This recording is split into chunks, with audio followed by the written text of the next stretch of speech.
Chapter 3 on Horsehill Common. I found a little crowd of perhaps 20 people surrounding the huge hole in which the cylinder lay. I have already described the appearance of that colossal bulk embedded in the ground. The turf and gravel about it seemed charred, as if by a sudden explosion. No doubt its impact had caused a flash of fire. Henderson and Ogilvy were not there. I think they perceived that nothing was to be done for the present, and had gone away to breakfast at Henderson's house. There were 4 or 5 boys sitting on the edge of the pit, with their feet dangling and amusing themselves, until I stopped them by throwing stones at the giant mass. After I had spoken to them about it, they began playing at touch in and out of the group of bystanders. Among these were a couple of cyclists, a jobbing gardener I employed sometimes, a girl carrying a baby, Greg the butcher and his little boy, and 2 or 3 loafers and golf caddies who are accustomed to hang about the railroad station. There was very little talking. Few of the common people in England had anything but the vaguest astronomical ideas in those days. Most of them were staring quietly at the big table-like end of the cylinder, which was still as Ogilvy and Henderson had left it. I fancy the popular expectation of a heap of charred corpses was disappointed at this inanimate bulk. Some went away while I was there, and other people came. I clambered into the pit and fancied I'd heard a faint movement under my feet. The top had certainly ceased to rotate. It was only when I got thus close to it that the strangeness of this object was at all evident to me. At the first glance, it was really no more exciting than an overturned carriage or a 3 blown cross the road. Not so much so, indeed. It looked like a rusty gas float. It required a certain amount of scientific education to perceive that the gray scale of the thing was no common oxide, that the yellowish-white metal that gleamed in the crack between the lid and the cylinder had an unfamiliar hue. Extraterrestrial had no meaning for most of the onlookers. At that time it was quite clear in my own mind that the thing had come from the planet Mars, but I judged it impossible that it contained any living creature. I thought the unscrewing might be automatic. In spite of Ogilvy, I still believed that there were men in Mars.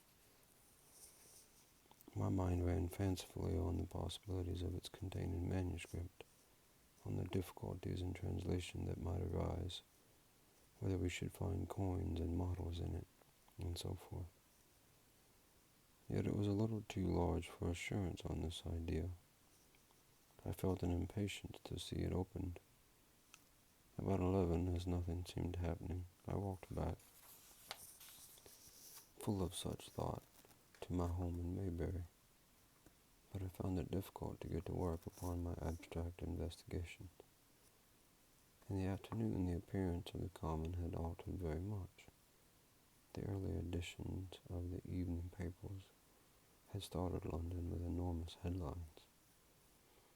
A message received from Mars, remarkable story from working, and so forth. In addition, Ogilvy's wire to the Astronomical Exchange had roused every observatory in the 3 kingdoms. There were half a dozen flies or more from the Woking station standing in the road by the sandpits, a basket case from Chobham, and a rather lordly carriage besides that. There was quite a heap of bicycles. In addition, a large number of people must have walked, in spite of the heat of the day, from Woking and Chertsey, so that there was altogether quite a considerable crowd,